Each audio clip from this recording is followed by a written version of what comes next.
San Borondón hacia Guayaquil, siempre y cuando no se interrumpa el flujo normal del desde Guayaquil hacia San Borondón. Y lo que hemos visto en cómo se llaman todas las, digamos, todos los reportes periodísticos, hablan de que sí, hay movilidad, que es lo importante, no Claro. que estás parado. Y eso normalmente sucede muchas veces en algunas arterias de Guayaquil, ¿no? Ahora, lo importante es puntualizar de que esta alternativa o esta estrategia de la ATM va encaminada a atender la demanda nacional, porque hablamos como que si fuera direccionado para atender solo lo de San Borondón. No, señores, recuerden que venimos desde Durán y cuando decimos desde Durán son de diversas localidades, de otras provincias, de otras jurisdicciones del país que vienen utilizando esa vía para ingresar hasta Guayaquil. Lo anunciado, ya estamos dándole la bienvenida, el saludo cordial al ex vicepresidente de la República, Alberto Dajid Garzosi. Qué gusto enorme, le saluda Alberto Quintana. ¿Cómo está, economista? Buen día.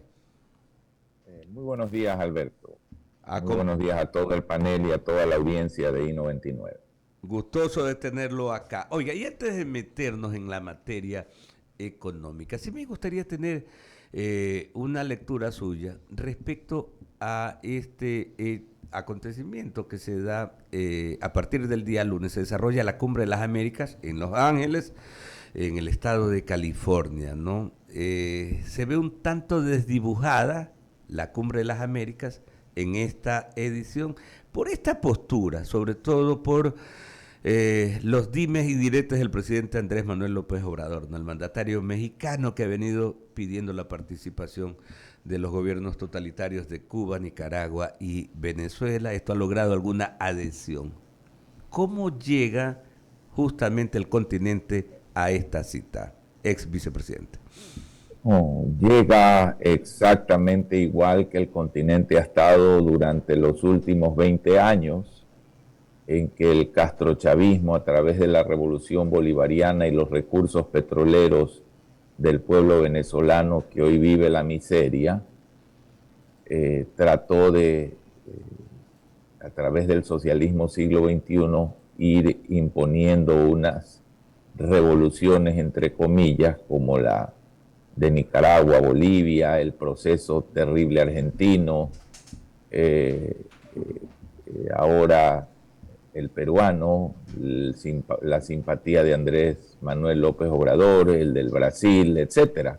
Y esto ha producido pues una división en el continente entre los países que se han alineado con el ALBA y los países que se han alineado con la lógica y con el desarrollo y no con el retroceso.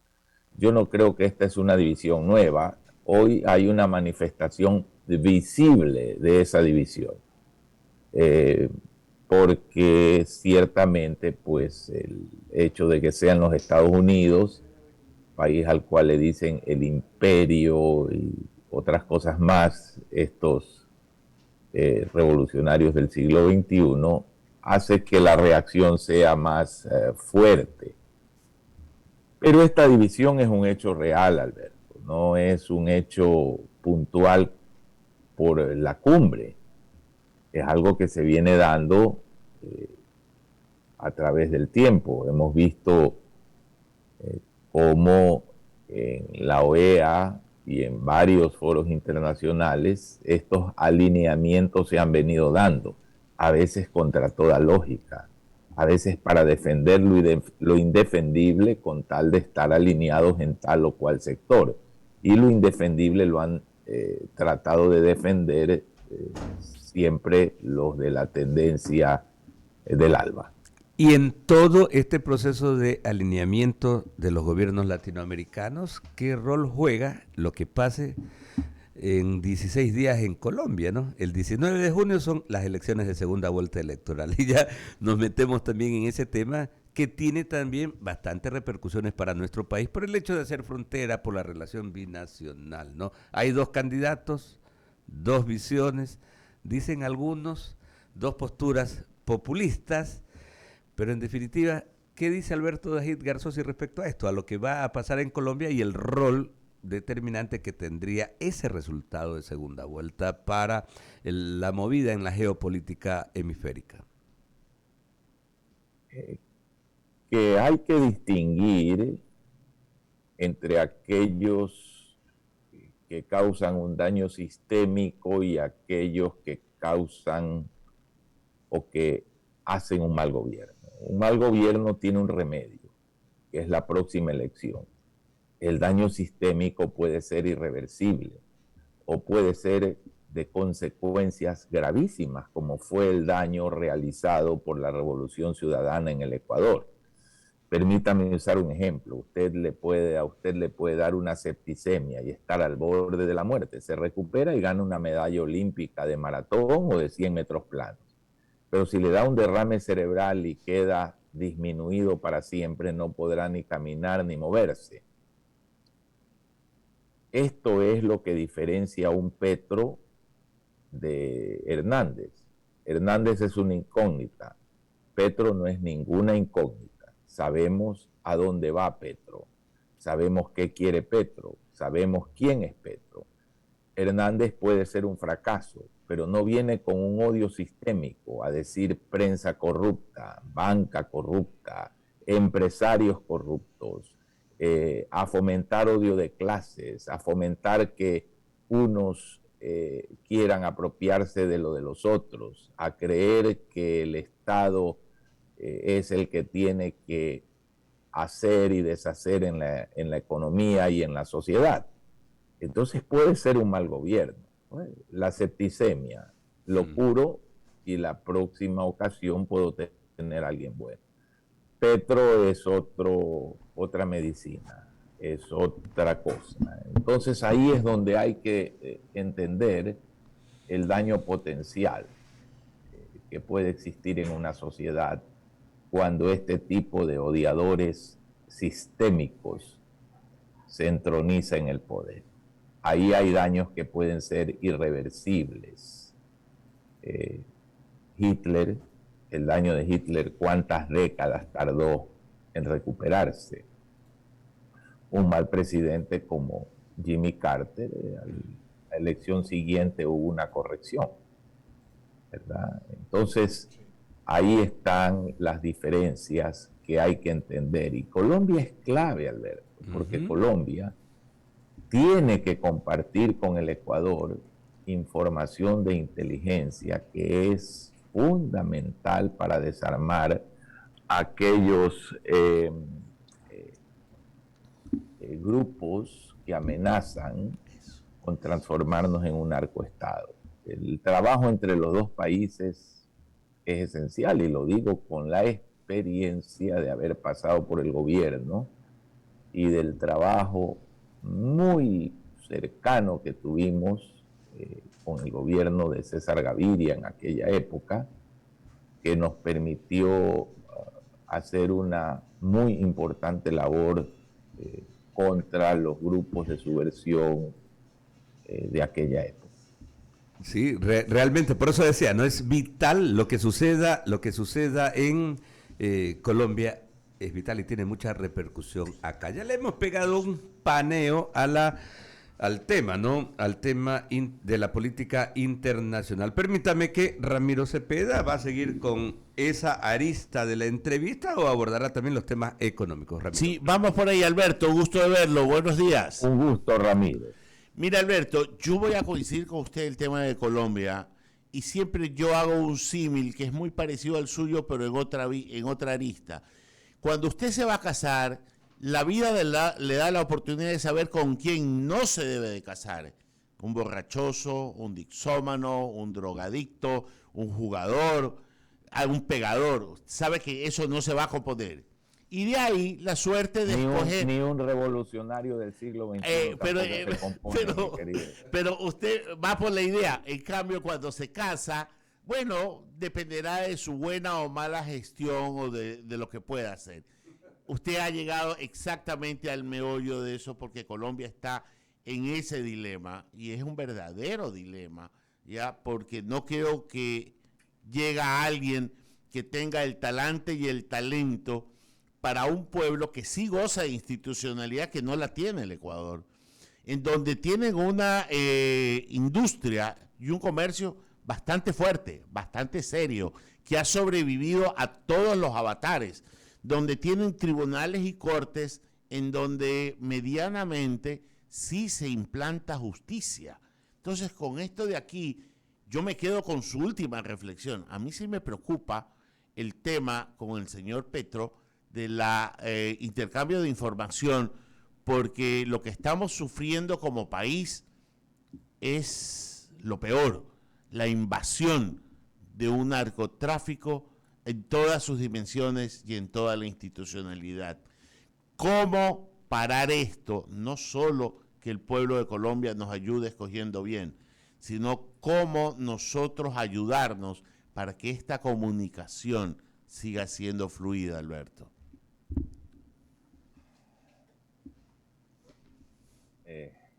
Ramiro, qué difícil es creer que va a haber buena comunicación con Petro. Es un complicado. Qué difícil es creer que Petro no va a favorecer el narcotráfico. Si él formó parte de grupos que estaban en la actividad y que eran socios de los carteles. Qué difícil es creer entonces que no va a pasar algo como lo que pasó desde el 2006 en adelante, en que se desarmaron los servicios de inteligencia del Ecuador. Se atentó contra la institucionalidad de las Fuerzas Armadas. Se trató de convertirlas en Fuerzas Armadas revolucionarias. Recordemos, Ramiro, que para los socialistas del siglo XXI, para los marxistas, las Fuerzas Armadas no son una institución patriótica, cívica, con amor a la patria. Son un instrumento, entre comillas, para ellos de las oligarquías y un elemento que favorece a los sectores dominantes en contra del pueblo. Así las conciben. Por eso quieren transformarlas en Fuerzas Armadas revolucionarias al servicio de una causa política. ¿Cómo se llaman las Fuerzas Armadas de Venezuela? Fuerzas Armadas Revolucionarias de Venezuela. Las Fuerzas Armadas sandinistas, no nicaragüenses, sandinistas. Las Fuerzas Armadas bolivianas transformadas en un instrumento del poder político. Y aquí se trató, nos salvamos por un pelo, Ramiro, por un pelo de que esto sucediera.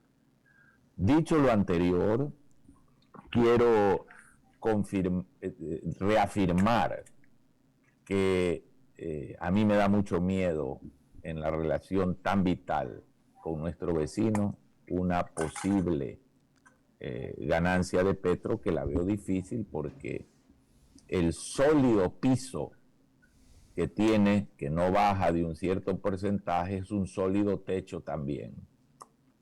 Y Colombia no merece la suerte de inclinarse con un vecino como Venezuela a estar al servicio de los intereses de esa tendencia en un país como Venezuela, que alberga con pruebas incontrastables, incuestionables, a los terroristas y guerrilleros colombianos en su territorio y los apoya. Alberto, aterricemos algunas cosas en nuestro país. Yo respeto mucho su opinión, aunque a veces hay cosas que puedo no compartir, pero respeto su opinión por lo que usted sabe y por la experiencia que ha tenido y por lo que le ha tocado vivir. Hemos conversado ya algunas veces sobre la diferencia entre gobernar y administrar. Ya están en orden las finanzas públicas, ya está el presupuesto para la foto de los organismos internacionales. Pero hay algo en que quedamos debiendo como país, y este es un problema de América Latina y de buena parte del mundo: la inequidad. La inequidad como institución política perversa que sostiene gobiernos y que crea necesidades para clientela política de izquierda. Pero es culpa de la derecha no haber combatido la inequidad y haber dado el caldo de cultivo para que ésta se afinque en cada pueblo que elige a este tipo de mandatarios. Hoy tenemos un presidente que, entiendo, quiere hacer las cosas bien, y yo ya no estoy de acuerdo con el discurso de que no me dejan. Uno tiene que luchar contra el no me dejan y hacer vencer la inequidad. Puede que el ministro de Finanzas, yo lo veo más como gobernador del Fondo Monetario Internacional, como ministro de Economía de un país del tercer mundo. Puede que me equivoque, puede que no, puede que su opinión sea distinta, Alberto, pero hay una realidad. Tenemos cuentas impagas, tenemos un país que el presidente sembró más esperanzas que no ha podido cumplir por varias razones, aunque las haya intentado hacer. Entonces, poniendo la pausa, Alberto, ¿qué hay que hacer ya? Porque la gente está asfixiada, los precios están subiendo. Si no se hubiera congelado los combustibles, probablemente este gobierno no existiera, porque políticamente las calles estuvieran incendiadas con un precio de los combustibles muy elevados, producto de ese decreto que hacía subir los precios de acuerdo al precio internacional.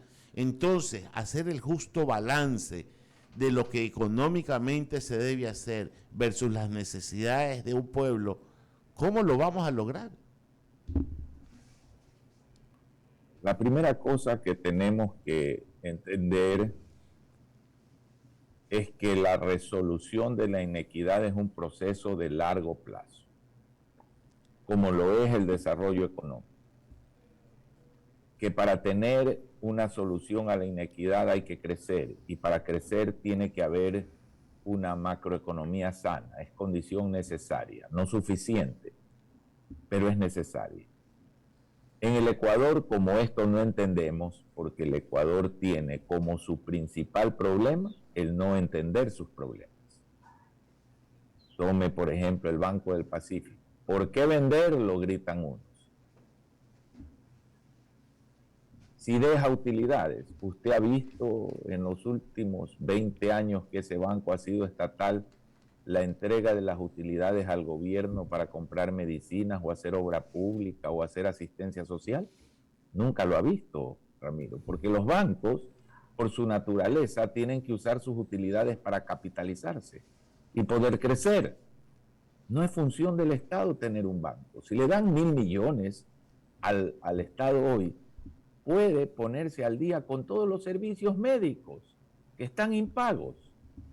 Entonces la gente no entiende los problemas. Y no se entiende que esa resolución de la inequidad toma 30 años y que hay que iniciar un camino y que en ese camino hay que estar de acuerdo en cosas. Como por ejemplo que no pueden seguir los subsidios aunque el precio de los combustibles esté en las nubes. Porque es mucho más barato dar un subsidio directo a la gente, pero cobrar el precio correcto de los combustibles. Usar eso para asistencia social y no regalarlo a los contrabandistas, a los narcotraficantes y a quienes consumen, que son las clases altas. La inequidad se resuelve con una economía que crece y fundamentalmente con una política de gasto que es de calidad. Y yo quiero coincidir en algo con usted.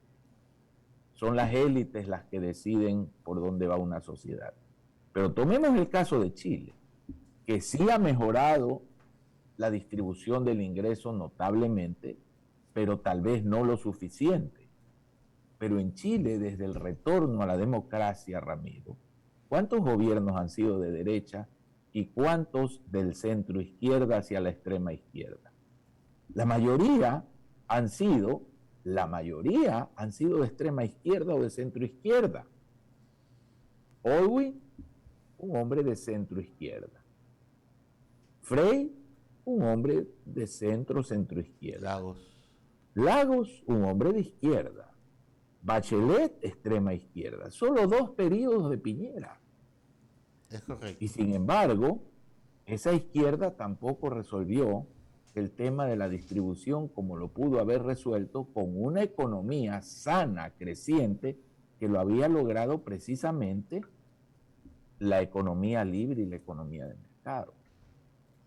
Y en los Estados Unidos hay un problema de distribución. La distribución del ingreso es un tema sobre el cual no hay espacio en este programa para explicarla a fondo. Sin embargo, hay que admitir que el principal problema que tiene hoy la economía de mercado es que no resuelve por sí misma el problema de la equidad. Y que ahí es donde entra la política pública. Pero que en nuestros países la política pública, inseminada natural y artificialmente con corrupción, de todas las formas en que se la puede inseminar, dificulta enormemente la tarea de la redistribución.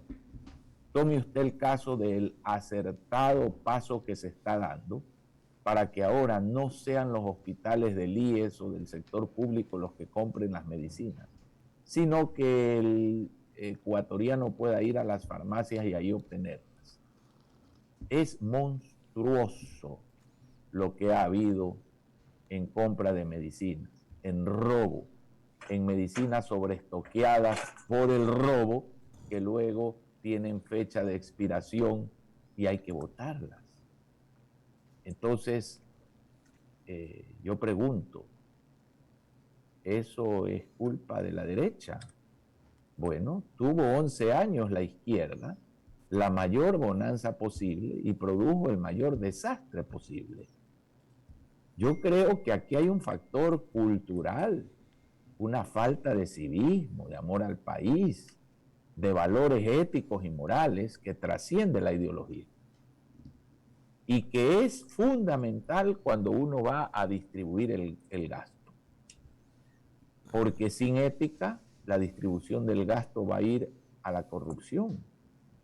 ¿Usted cree que se puede lograr equidad y mejor distribución del ingreso botando la plata como se botó en la refinería de Esmeraldas, en el Aromo, en aeropuertos inservibles, en hospitales sobrepreciados, con contratos petroleros cargados de deshonestidad?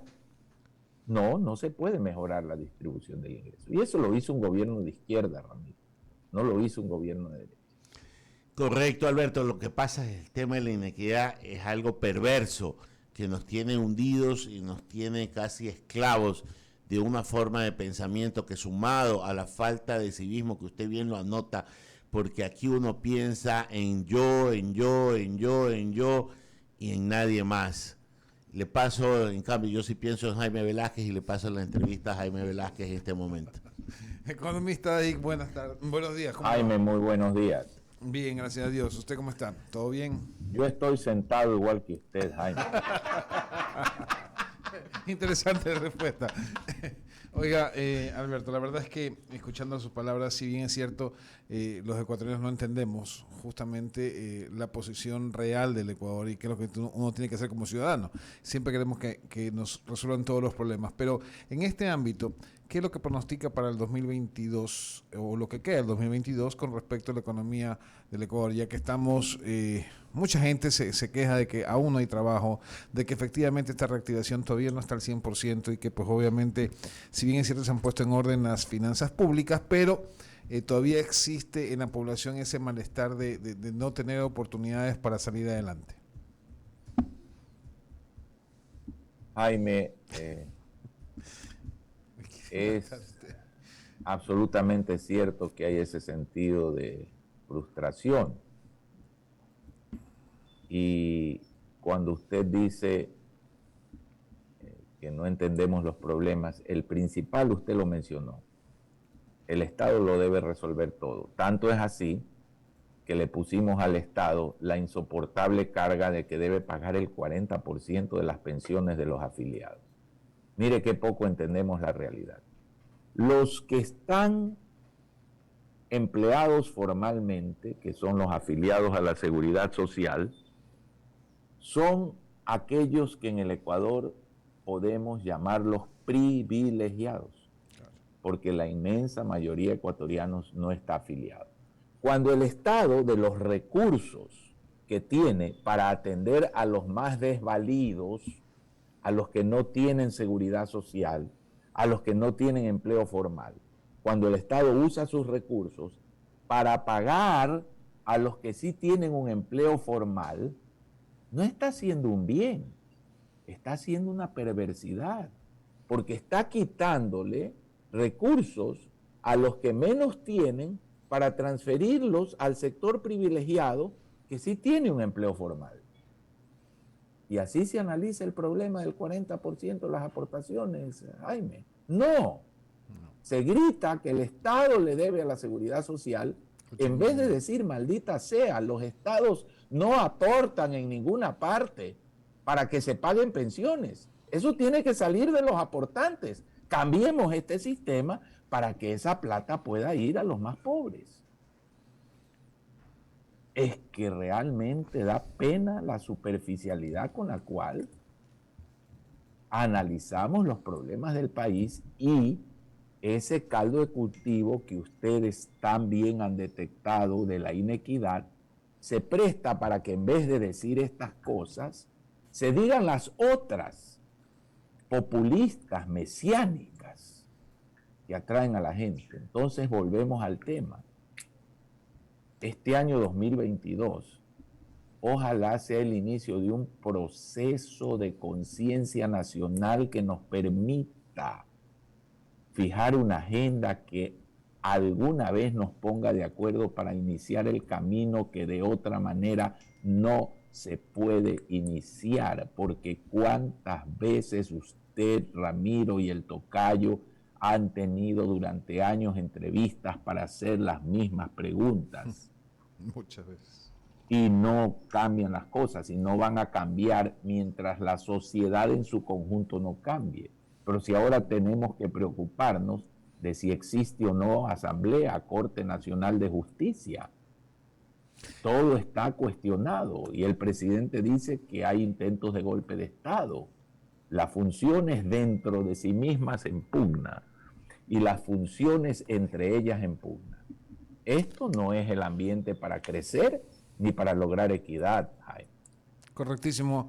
La verdad es que comparto su criterio y la verdad es que es complicadísimo. Lo que pasa es que ante la realidad, digamos, el mundo actual, hay miles de personas que en el Ecuador justamente que están ávidos de encontrar una solución y no existe. En estos momentos realmente la decepción es muy grande y por eso que eso crece pues justamente la inseguridad, porque no hay trabajo. Entonces, una de las esperanzas era Guillermo Lasso, pero tiene la contra de todo el mundo, Guillermo, y se le pone pues obviamente todos los problemas a él, ¿no? El tema está en cómo visionar un país donde efectivamente hay un exceso de gasto gubernamental. Es decir, usted hablaba de no debe tener un banco el Estado, pero sin embargo el Estado tiene banca y tiene una banca pública y que tiene una misión y un concepto, pero debería ser solamente una banca de segundo piso, no atender al primer piso. O sea, es un criterio. Jaime, es obvio.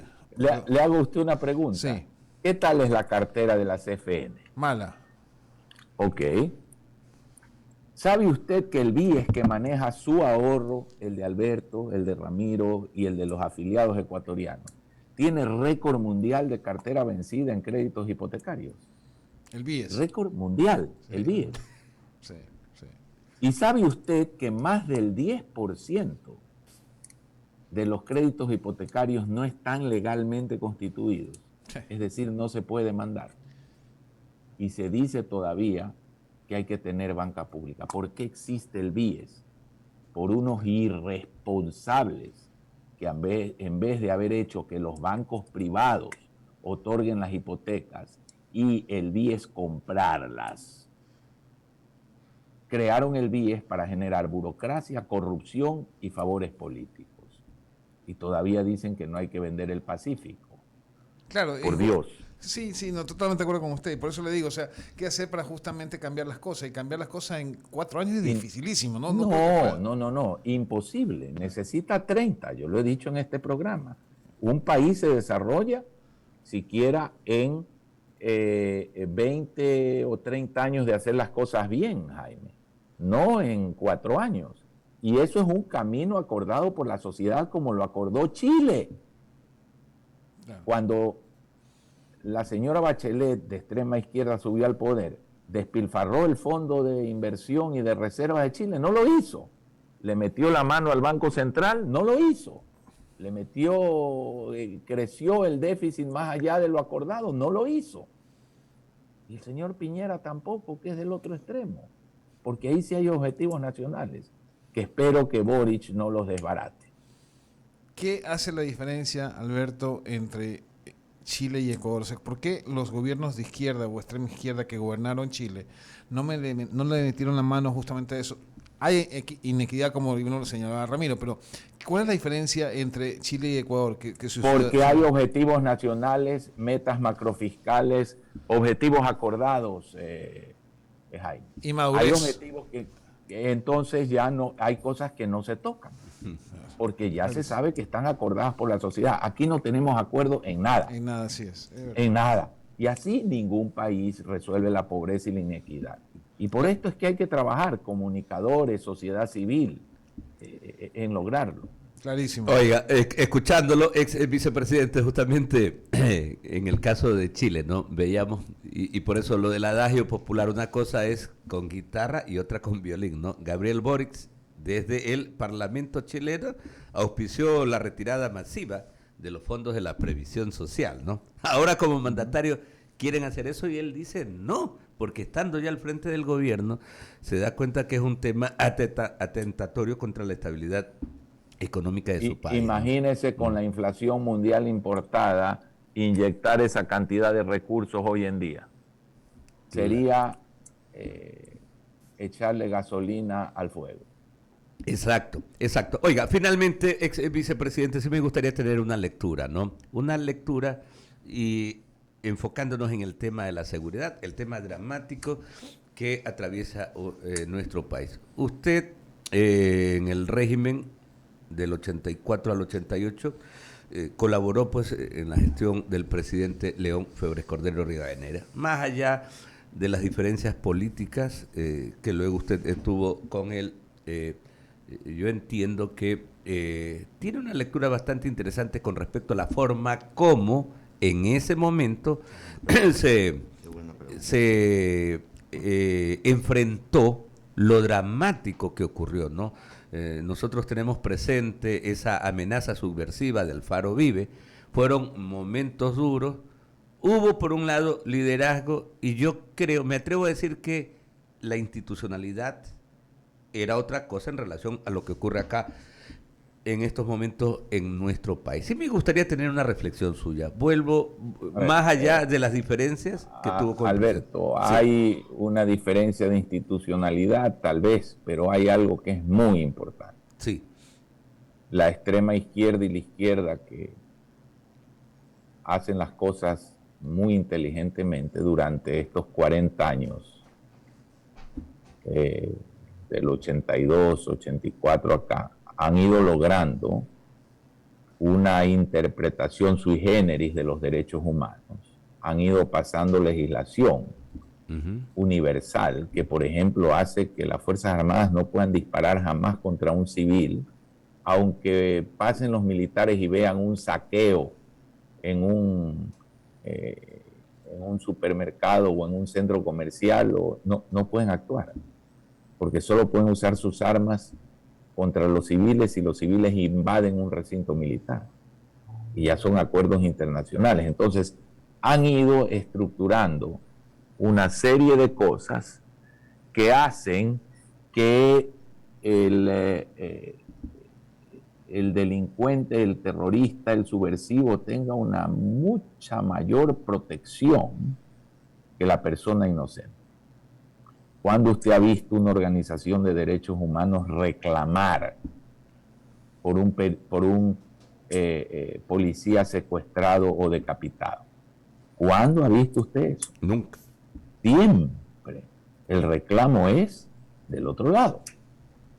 Entonces, hoy, esta lucha, sin desmerecer la que hizo Febres Cordero, que fue correcta y que yo la vi muy de cerca, hoy hay un entorno internacional perverso en cuanto a que derechos existen para los terroristas, para los subversivos, y no hay derechos para la policía. ¿Cuántos policías en el Ecuador están presos, acusados? ¿Y cuántos salen con tanta facilidad de la cárcel del otro lado? Qué cosas, ¿no? Ex vicepresidente, un fuerte abrazo. Gracias por atendernos. Gracias a ustedes. Un abrazo. Alberto Dajid Garzosi, ex vicepresidente de la República, su visión, ¿no? Desde